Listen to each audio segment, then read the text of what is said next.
have a speaker and who will be introduced by Luis. And I'm going to turn it over to Luis to introduce our speaker. Okay, well, thank you, Typhoon. Good morning, everybody. I'm really excited to have Jen here this morning. Jen actually was a guest at one of our meetings some time ago. She came as a guest of another speaker, and we had a conversation, and she had so many interesting things to say that we invited her to speak on her own behalf. So Jen is a leadership coach helping ambitious women increase their fulfillment in their careers. But she also is a passionate educator on ways to live a more sustainable lifestyle and to combat change in the environment and improve the earth.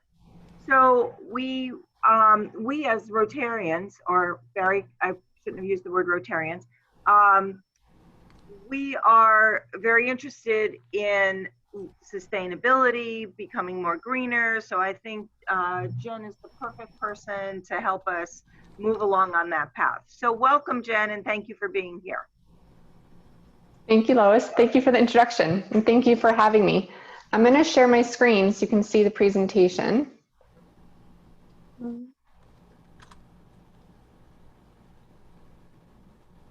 Okay.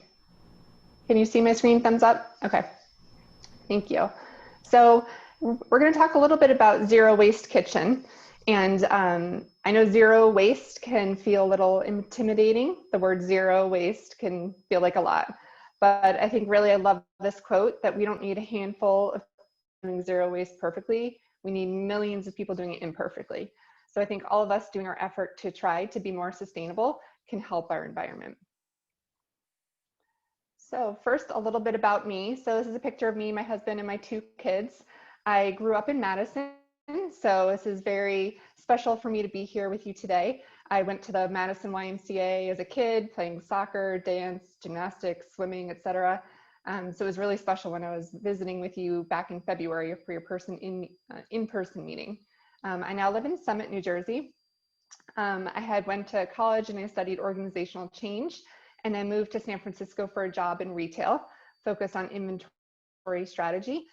So I lived in San Francisco for about 13 years and then moved back here to New Jersey about 4 years ago with my job. So my company moved me and my family. And really working in New York City and commuting and working long hours with increased responsibilities really for me led to burnout, and really just took some time to slow down. And as I reflected back, I was focusing so much on my job and my career, and I wasn't focusing on what's really important to me.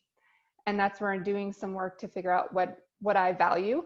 And I think, Lois, that's great to hear, you know, what Rotary Club values. So for me, my 3 top values are my family, my community, and making an impact. So really connecting to those 3 aspects and really shifting the way I spend my time.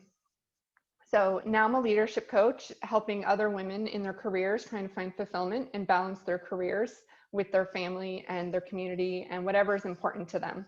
And it's really to me about connecting to what each person wants in their life, and then helping and supporting people to make choices. During this time, I've also was opening a zero waste store. You'll start to hear more about me. For me, the sustainability is really important. When I was living in San Francisco, part of the lifestyle there, I didn't realize how unique it was, but was much more sustainable. Just the way they pick up your compost, just like they come here in Summit to pick up my recycling, they pick up garbage. In San Francisco, they also pick up compost. So it was part of and woven into the community. So when I moved here, I really wanted to work on educating others how to live more eco-friendly lifestyles. So what do I mean when I say sustainable living or zero waste? So really trying to send less or nothing to the landfill. So we can use zero waste as the goal, but really knowing that that's pretty difficult, and how can we at least minimize our waste and become aware of the waste that we're creating. So I know when I was with you all in February, I saw lots of reusable coffee mugs and water bottles. So I know you're pretty green focused. So I wanted to get a show of hands on a scale of low, medium, or high. Want to understand where you would rate yourself on how sustainably living you are right now.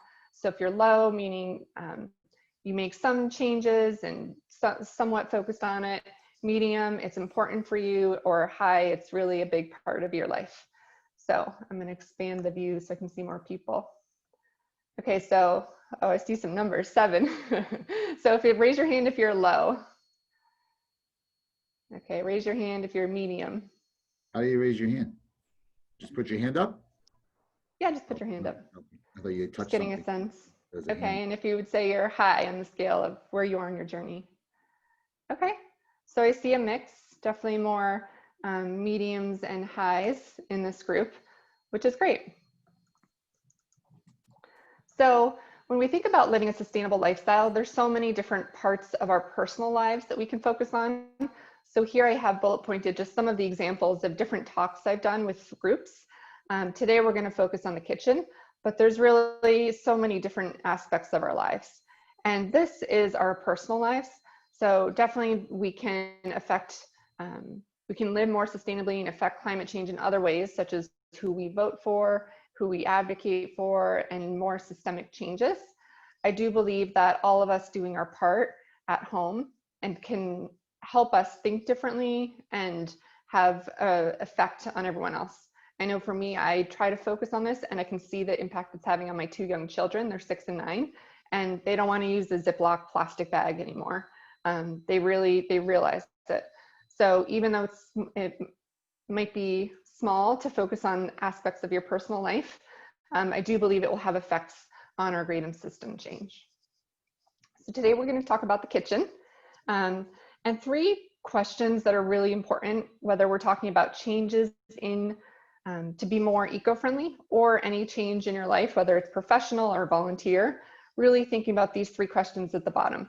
So what's your motivation? What's one change you can make this month? And what support can you set in place to help you? So I'd love to hear a little bit, a couple of volunteers of what's your motivation to live a more sustainable lifestyle? Anyone can just speak up.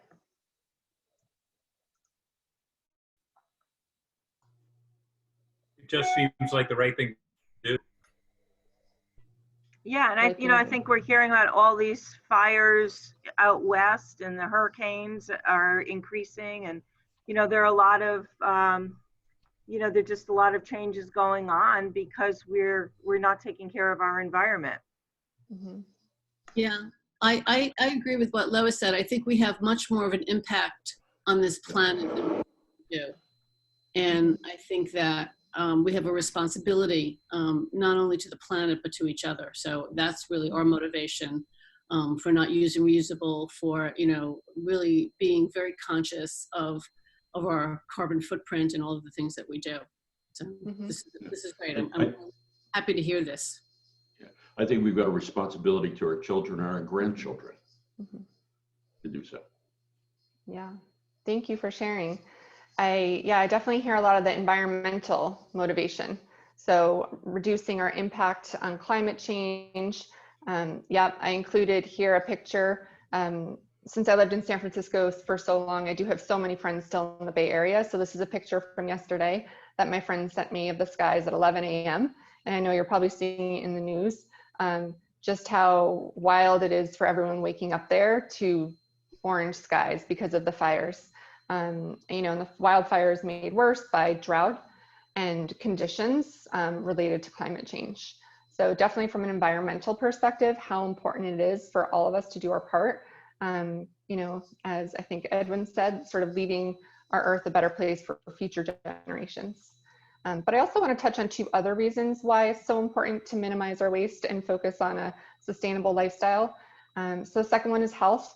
And I know we've been experiencing it this year when there's our food supply is impacted, it can impact our own health.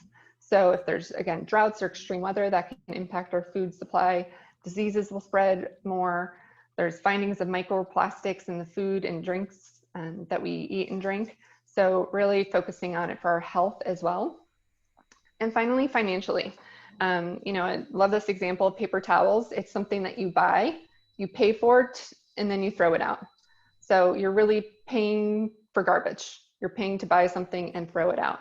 So using an alternative that isn't, that you can save money and is better for the environment. So I really love to talk about these double wins. And then another point related to sustainability. I know when I was growing up, it was reduce, reuse, and recycle, and really with the big emphasis of recycling. But do want to remind all of us that recycling won't save us. Only 9% of what can get recycled does get recycled. And that's such a low number. And really want to encourage everyone to expand the pyramid beyond the old 3 R's to think about how can you also refuse. So, I was looking at, it looks like Madison passed the plastic bag ban earlier this year. So again, that's a great example of policy being put in place to support a change. But before that, or even now, how can you refuse things you don't need? For example, if you're getting takeout at a restaurant, you can refuse the plastic silverware that they might give you. Those little ways of refusing help get your body and your mind used to avoiding extra waste. So to go down the pyramid, besides refusing, reducing, reusing, rot, which is like composting, and then you can see recycling is really low because it is so difficult, and with our changing economics and world, recycling is getting even more difficult, and then ultimately landfill. So really trying to shift ourselves to the top of how can we refuse. I know with my family, when I moved from the city to the suburbs and you have the big house, it felt like there was just so much more stuff coming into my house.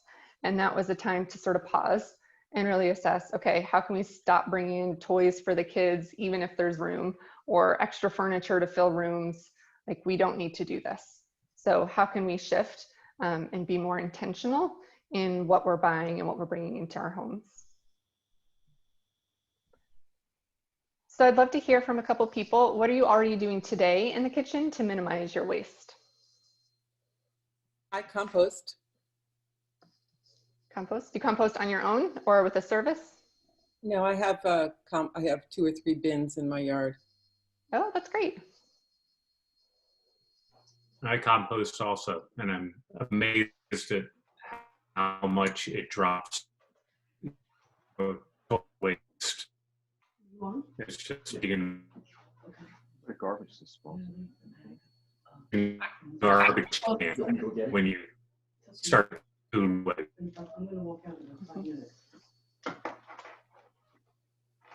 I compost. I hear a lot of composters. Yeah, me too. This is great. Me too. Me too. I compost. Wow, that's amazing. I'm so glad to hear that. Okay, anything else besides composting? I use the metal or glass containers instead of plastic for storing food and carrying it to and from work. Okay, that's great. Yeah, using metal or glass containers is definitely better for the environment and healthier. Great. Well, thank you for sharing. So we'll dive in. So there's so many different ways in the kitchen that we can reduce our waste. I've outlined, in my opinion, 6 top ways that we could reduce. So number 6 I had on here was composting, which sounds like the biggest one that many of you are doing, which is amazing. I know it's definitely difficult for some people. So it's wonderful to hear that you're doing it. I know when I moved here and started home composting in my backyard, we had 3 garbage bags per week, and it went down to 1 garbage bag per week. So really that reduction in waste that you're producing each week is incredible. So we're going to talk about a couple of these. I know with limited time, we're not going to get to all of these. So I will share this presentation so you can read through everything in more detail later. So we'll touch on a couple, but really want to stress again, sort of thinking about, so here's a list of all the different options of examples. And I know all of you, you can search these different types of lists of things to do. But what's really important to me, again, is back to those questions of why do you want to make the changes in your life and what support structures can help you. So really understanding your motivation and what can help you make the change. This is all about behavioral changes. Once you realize why you want to do it, and changing some of it is hard. So first we'll talk about meal planning. So up to 40% of the food in the US is never eaten. So the NRDC published this number, and it's just, again, mind-boggling when you really think about that, all that waste. I know there's been times when, you know, we buy food and it either goes bad in the refrigerator, or, you know, have young kids, maybe they don't eat everything.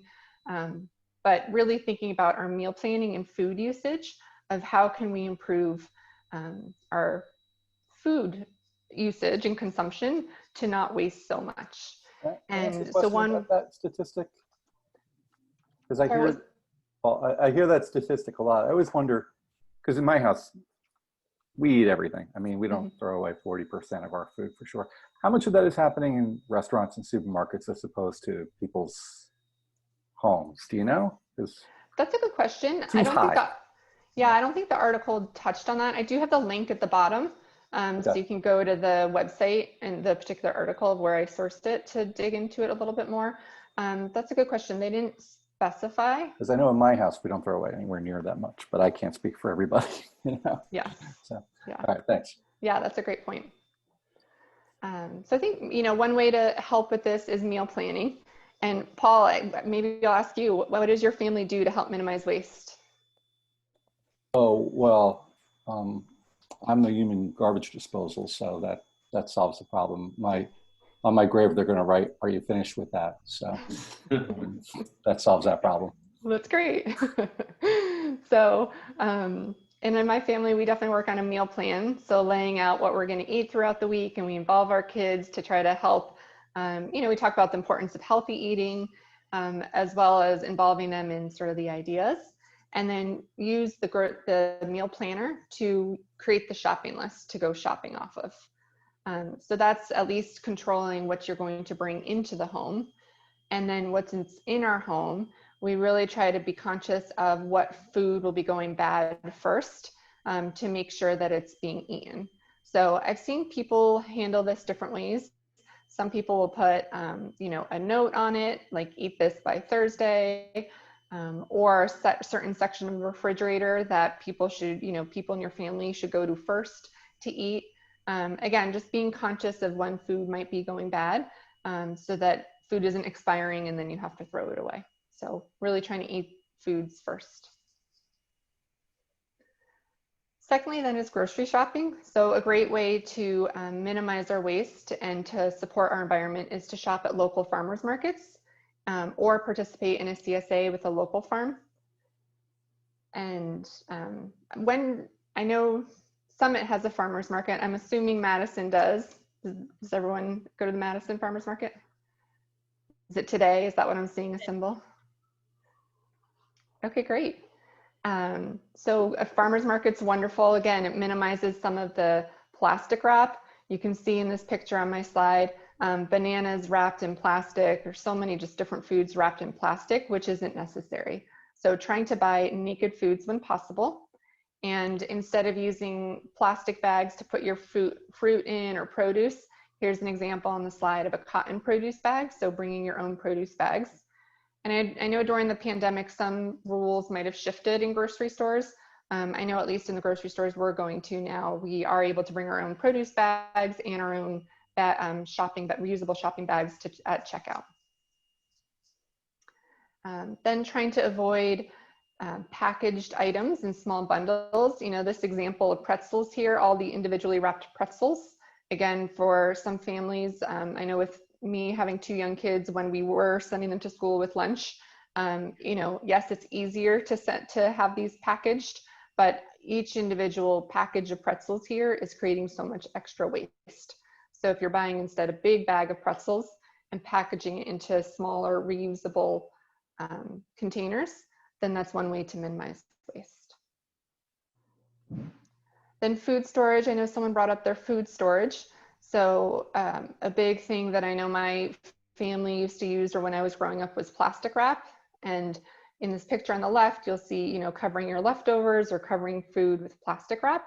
So some alternatives are glass containers. I now have glass containers with a bamboo lid, or beeswax wrap. So it's a cloth with beeswax on it. And that's been a great way. You'll see the purple example here to wrap food. or there's other Ziploc bag alternatives such as stasher bag. So really different ways of storing your food that don't include plastic. And really for two reasons. Again, from an environmental perspective, plastic being a very, difficult material to recycle properly. And, but secondly, then from a health perspective, definitely more and more studies coming out about chemicals leaching from the plastics into the food. And for our health, really wanting to avoid that. So I know I'm almost out of time. I want to be respectful of the time you're giving me. So I'll just zip through these last ones. So again, like plates, utensils, cups, and linens, really trying to switch to all reusable. Instead of paper napkins, using reusable napkins. And when I talk about support structures, what can help you? An example here of a support structure is we have a bucket that we put in our pantry. And when dirty napkins or dirty towels, instead of paper towels, sort of dirty towels that we're using, all go in that bucket. And now when my kids come home from school, they put or daily, we put our masks, our reusable cloth masks in there. So this way, every couple of days, doing a load of laundry of napkins, towels, paper towel replacements and masks, and really as one way to minimize our waste.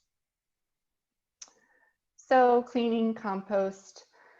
So again, this is the list of some things.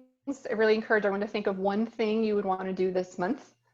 Trying to tackle everything or change your whole life all at once is too difficult. So really trying to focus on one thing and thinking about your why and what support structure can help you make the change.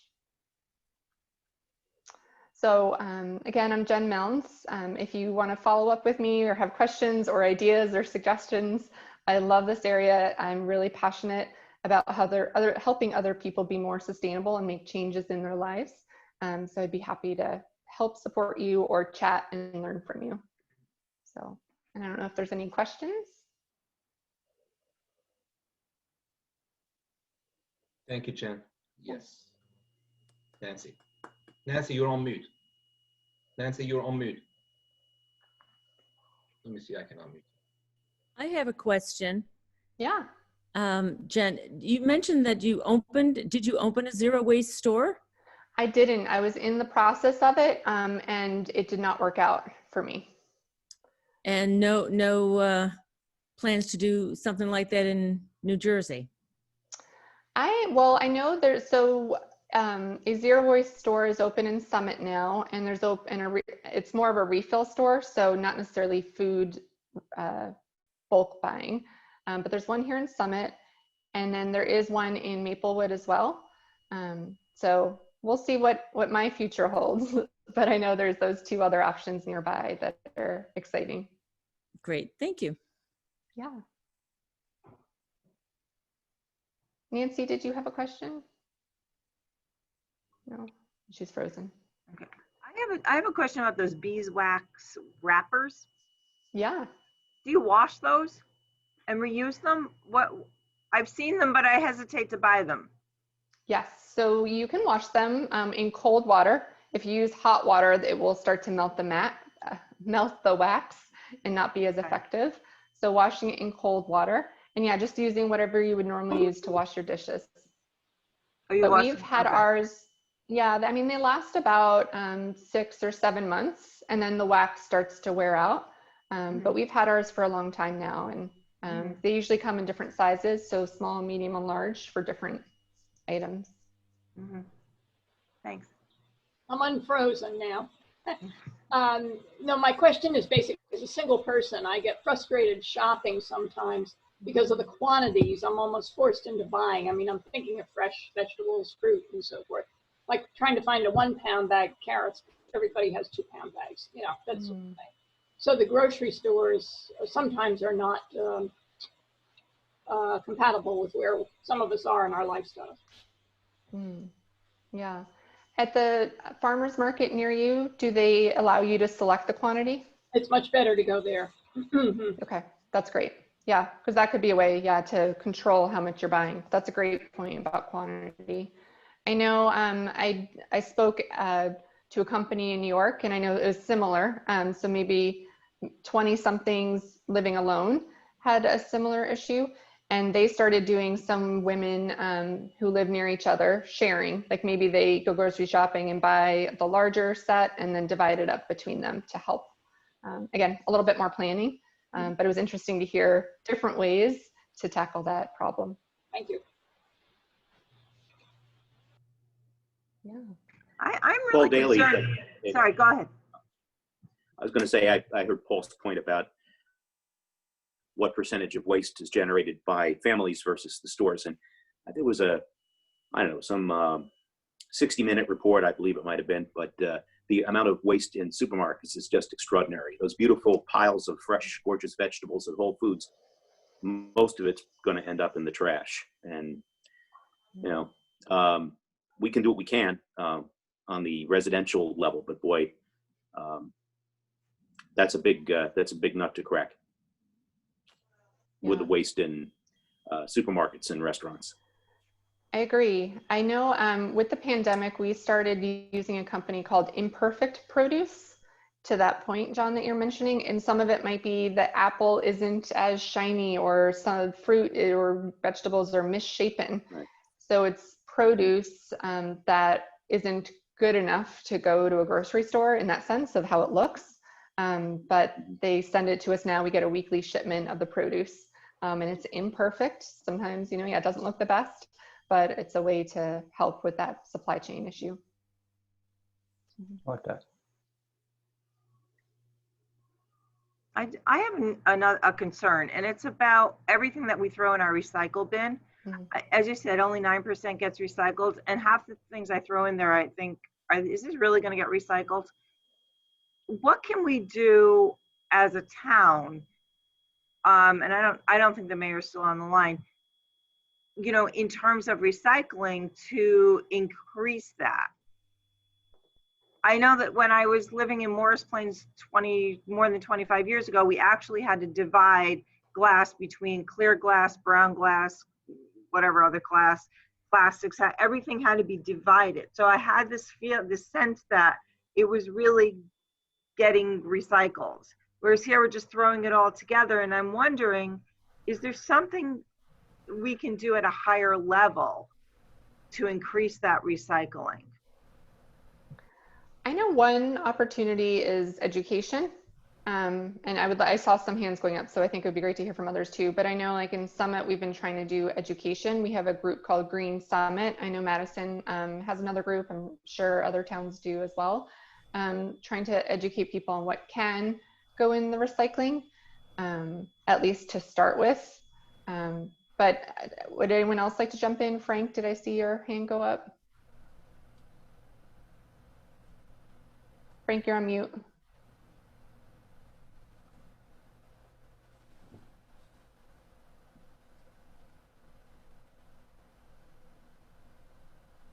Oh, did we lose him? Okay. There you go. I'm sorry. I used to work with our recycle center in Morris Plains and try to follow where the items actually ended up. And it's very hard to find out where they end up because it goes through multiple transfers. But to boil it down, I would say the two things that are most, save the most energy rather than actually lose energy when you're recycling are aluminum and clean cardboard. There are something like 600 paper mill and paperboard mills in the United States. And they can, some of them use recycle, and that gets recycled. The aluminum takes tremendous amount of energy to make aluminum. So if you've got big trays of aluminum, like you're catering or something, if you take the extra time to clean up some of those trays, at the end of the day, rather than throw them out, that would, I think, be positive. Some of the other things I don't think you should worry about as much. Glass, for example, most of it is not recycled. It ends up, after it's broken up, on top of a landfill. And so I don't spend a lot of hot water energy trying to clean out a peanut butter jar or a mayonnaise jar. I throw them out. Just also your metal that you put in the trash, if you can, if it's reusable metal, to bring it down to your recycle center. So to have a container in your garage for metal, you know, screws, nails, whatever they be, used knives and forks, whatever it may be, that saves some metal. Thank you. Yeah, and I think it is interesting about recycling because it varies so much by town. What is recycled, what happens to it, and it's very complicated, I have to say, because every town and ordinance is so different. So I think that's where I know I try to focus on how do I not get to the point of having anything to recycle. Really looking at the recycling bin to say, okay, well, what's going in here? How could I avoid even getting this thing at all? You know, again, like arugula was one example, you know, buying it in the plastic clamshells. We tried planting it in our backyard this year. And I know not everyone can do that or wants to do that, but that was one way for us to try to say, okay, now we're not getting the plastic clamshells of arugula anymore, or buying it at the farmer's market also is another way. Okay. We have 6 minutes left. Any other questions for Jen?